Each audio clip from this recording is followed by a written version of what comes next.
शायद भगवान ने मुझे बचा लिया अपनी लाइफ में कि कभी यूट्यूब पर ऐसी इस तरह वीडियो डालनी पड़ेगी। Hey WhatsApp guys, welcome back to my YouTube channel. आज की वीडियो में हम बात करने वाले बैच 99 के बारे। जैसे कि आप लोगों को पता है, हाल ही में अपने बैच भाई का कार एक्सीडेंट हुआ है और काफी लोग ये भी बोले थे कि बैच भाई ने अपना एक्सीडेंट जानबूझ के किया। और ये देखने के बाद बैच भाई ने अपने चैनल पे एक वीडियो डाला और उस वीडियो में बैच भाई ने पूरा क्लियर कर दिया कि मेरे साथ में क्या हुआ था। सो मैं आप लोगों को थोड़ा सा उनका वीडियो क्लिप दिखा देता हूँ। सॉरी दोस्तों, कभी सोचा नहीं था मैंने अपनी लाइफ में कि कभी यूट्यूब पर ऐसी इस तरह वीडियो डालनी पड़ेगी।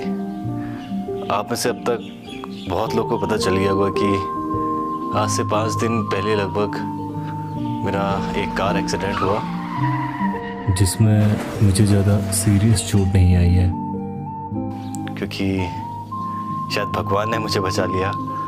और आप में से बहुत लोग सोच रहे होंगे कि ये कैसे हुआ, कब हुआ। और बहुत सारी मैं देख रहा था कि लोग फालतू वीडियोस भी अपने मन से पता नहीं जोड़ के क्या बनाने में लगे थे। तो सबसे पहले तो मैं आप लोगों को थैंक यू कहना चाहता हूँ, क्योंकि आप लोगों के इतने सारे पॉजिटिव मैसेजेस मैंने देखे, इतने अच्छे अच्छे कमेंट्स आप लोगों के आए हुए थे, जिनको देख के मुझे बहुत अच्छा लग रहा था, बहुत हीलिंग हो रही थी। तो आप लोगों का सबसे पहले बहुत बहुत शुक्रिया। अभी फ़िलहाल मैं आउट ऑफ डेंजर हूँ, मतलब पूरा फिट ही हूँ एक टाइप से। धीरे धीरे रिकवरी हो जाएगी, लेकिन वीडियोस चैनल पे दोस्तों कुछ टाइम तक अभी नहीं आ पाएगी। पहले मैं अच्छे से रिकवर हो जाऊँ, उसके बाद से वीडियोस भी चैनल पे आने लग जाएगी।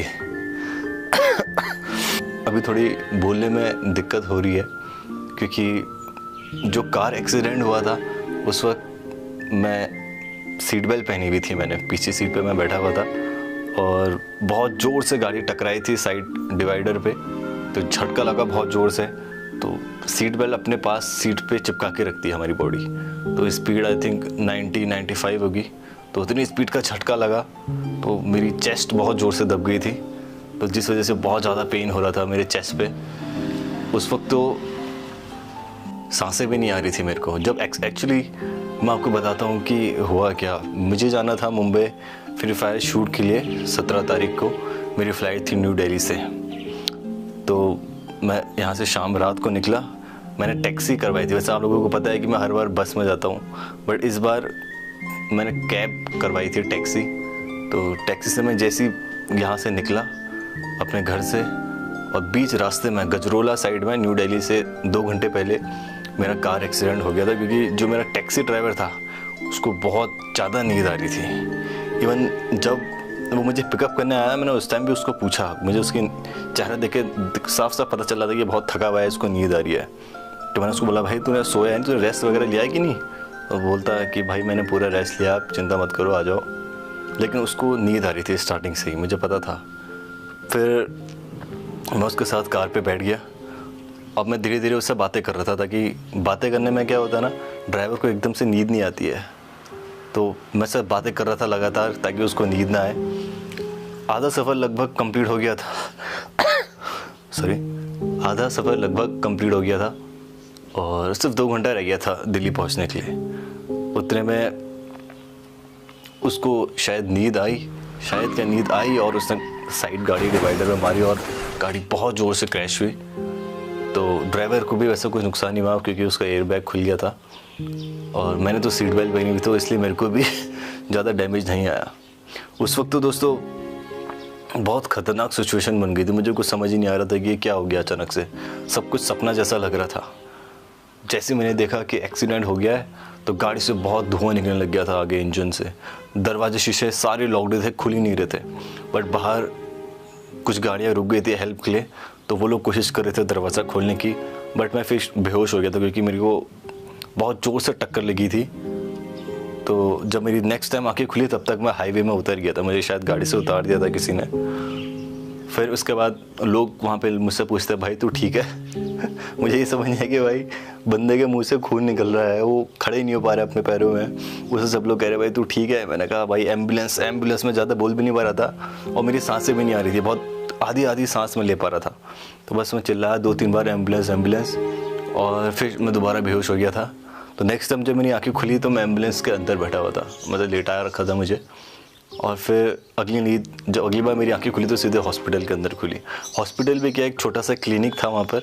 तो वहाँ पे 2-3 शायद नर्स वगैरह थी, तो उन्होंने मुझे डिप लगवाई, कुछ ग्लूकोज वगैरह पता नहीं 3-4 इंजेक्शंस दिए। मैं बोल रहा था भाई मेरी छाती में बहुत ज़ोर से दर्द हो रहा है, मुझे सांसें नहीं आ रही है। उनके वहाँ से ऑक्सीजन सिलेंडर भी नहीं था आई थिंक। और फिर मेरी पल्स रेट बहुत तेज़ी से नीचे गिरने लग गई थी। उन्होंने मुझे 2 दिन इंजेक्शन दिए शायद, तब जाकर मेरा थोड़ा दिमाग शांत होने लगा और मैं थोड़ी थोड़ी सांसें ले पा रहा था। फिर उसके बाद मेरे बड़े भाई को मैंने कॉल करवाई, वहाँ पे जो लोग हॉस्पिटल पे उस वक्त खड़े थे। फिर मेरे बड़े भाई ने सारा अरेंजमेंट करवाया और उसके बाद मैं वापस निकल आया था हल्द्वानी हॉस्पिटल के लिए, क्योंकि वो तो एक छोटा सा क्लिनिक था। उस वक्त तो कुछ समझ ही नहीं आ रहा था कि क्या करूँ, बस अपनी जान बच जाए वही बहुत बड़ी बात है। तो बस मैं वही प्रे कर रहा था कि बस मैं जान बच जाए मेरी और सब कुछ ठीक हो जाए। इतना सब कुछ हो रहा था ना दोस्तों वहाँ पे, एट द सेम टाइम मुझे ऐसा लग रहा था कि ये कोई सपना चल रहा है करके। बट वो मैं पूरी कोशिश कर रहा हूँ अपनी आंखें खोलने की, हालांकि आंखें खुली हुई है फिर भी मैं कोशिश कर रहा हूँ कि कई बार हमको बुरा सपना आता है ना तो हमारी आंखें खुलती है तो हमको रिलीफ मिलता है, चलो यार ये तो बुरा सपना था। तो उस वक्त मेरे को ऐसे ही हो रहा था, मैं सोच रहा था काश ये सपना हो, लेकिन वो सपना नहीं था, वो रियल ही था। फिर वो ड्राइवर भी पता नहीं हाथ पैर जोड़ने लग गया था, रोने लग गया था, बोला था मैं बहुत गरीब हूँ, मेरी 3 बेटियाँ हैं, प्लीज़ मुझे माफ़ कर दो, मेरे पुलिस केस वगैरह मत करना, ये सब बोल रहा था। बट मैं तो खुद ही, मेरी कंडीशन इतनी ख़राब थी, मुझे कुछ समझ ही नहीं आ रहा था। मुझे तो अपना ठीक होना था सबसे पहले। फिर उसके बाद मेरे भैया ने ही उससे बातें करी, पता नहीं क्या बातें हुई और फिर हम हल्द्वानी आ गए थे अपने हॉस्पिटल पे, जहाँ पे मेरा पिछले 3 दिन से ट्रीटमेंट चल रहा था। तो स्कैन कराने के बाद तो एक अच्छी खबर मिली कि मुझे बिल्कुल भी डैमेज नहीं पड़ा, मेरे हाथ पैर सब ठीक है और जो मेरी छाती दबी थी उसमें भी कोई ब्रेकेज नहीं है। हालांकि दर्द बहुत ज़्यादा हो रहा है, ऐसा लग रहा था मानो किसी ने 20,000 सुई एक साथ चुबा दी हो मेरी रिब केज में, इतना ज़्यादा दर्द हो रहा था। बट अभी धीरे धीरे मैं रिकवर कर रहा हूँ। हर दिन जब मैं सो के उठ रहा हूँ तो मेरा पेन थोड़ा थोड़ा कम हो रहा है। आज गाइस 5 दिन बाद मैं अच्छे से बोल पा रहा हूँ थोड़ा, वरना कल तक तो मैं बोल भी नहीं पा रहा था, क्योंकि जैसे ही मैं बोल रहा था तो मुझे खांसी आ रही थी, मतलब सांस की थोड़ी दिक्कत हो रही थी। बाकी आप लोग मेरी आंखें देखी होगी आप लोगों ने, यहाँ पे इसमें पता नहीं कैसे ब्लड भर गया। मैंने डॉक्टर को बोला है मेरी आंखें में तो लगी नहीं, तो इसमें क्या हुआ? तो बोले थे यहाँ पे शायद मेरी चोट लगी थी ऐसे टकरा के माथे पे, तो इस वजह से यहाँ पे ये पूरा नीला हो जाता है, लाल हो जाता है, तो मेरी आँख में पूरा ब्लड भर गया। हालांकि ये भी ठीक हो जाएगा बोल रहे थे, मुझे इस आँख से दिख तो रहा है, अभी कोई दिक्कत नहीं है, पूरा फाइन है, तो ये भी धीरे धीरे ठीक हो ही जाएगा। तो मैंने सोचा एक बार आपको बता देता हूँ कि I am out of danger. आप में से बहुत लोग चिंता कर रहे होंगे, आप में से आधे लोगों को तो पता नहीं कैसी कैसी न्यूज़ लोगों ने बता दी थी। तो गाइस ऐसी कोई चिंता वाली बात नहीं है, I am getting better day by day. और अगेन आप लोगों का मैं बहुत बहुत धन्यवाद कहना चाहता हूँ आपके इतने पॉजिटिव कमेंट्स के लिए। और हॉस्पिटल पे भी कुछ दोस्त आए थे मेरे स्कूल के, तो उन लोगों को भी भाई मैं बहुत बहुत धन्यवाद कहना चाहता हूँ। गौरव, लच्छू भाई, सभी को धन्यवाद, क्योंकि जब वो आए थे ना गाइस हॉस्पिटल पे, सौरभ भाई ने भी बहुत हेल्प करी थी। तो टाइम का पता ही नहीं चला, 2-3 दिन हॉस्पिटल में कब गए मुझे पता ही नहीं चला, हंसते खेलते। तो अभी तो फ़िलहाल मैं अपने घर पे आ गया हूँ और मुझे बेड रेस्ट बता रखा है एटलीस्ट 15 से 20 दिन तक, और उसके बाद आई विल बी फाइन।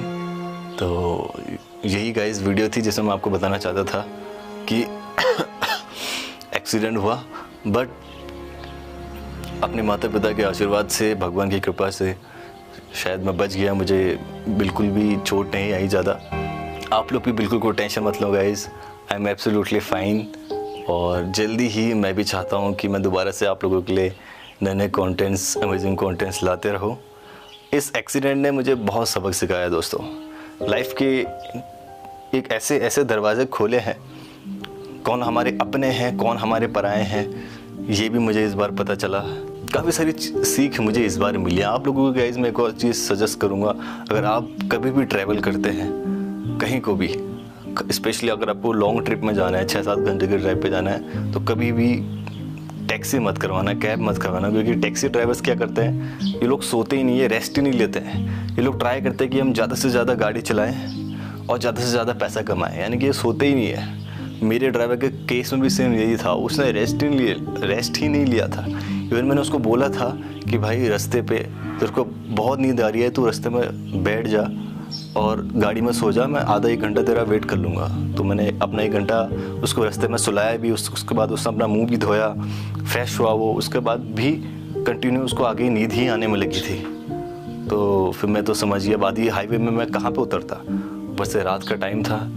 तो मैं सोचा बातें करते करते ले जाता हूँ, बट उसको नींद आएगी और उसने गाड़ी मार ही दी। स्विफ्ट कार थी गाइस, पूरी उसकी पूरी तबाह हो गई थी। बट फिर भी मैजिकली आज मैं आप लोगों से बात कर पा रहा हूँ। और आप लोगों से बस मैं ये कहूँगा गाइस, आप लोग भी सेफ रहें, हमेशा ध्यान रखें। Life is very precious. और अगर आप कभी भी ट्रैवल करते हैं तो ट्रेन और बस में ही ट्रैवल करें, क्योंकि बस में क्या रहता है ना गाइस, वो सैलरी बेस्ड ड्राइवर्स होते हैं, वो उनकी शिफ्ट लगती है, वो रात को सोते हैं, रात भर सोते हैं तो दिन भर गाड़ी चलाते हैं, दिन भर सोते हैं तो अगला ड्राइवर रात भर गाड़ी चलाता है। तो it is more safer than taxi drivers. बाकी आप लोगों को जितना थैंक यू कहूँ उतना कम है दोस्तों। अभी फ़िलहाल थोड़ा रेस्ट लेता हूँ।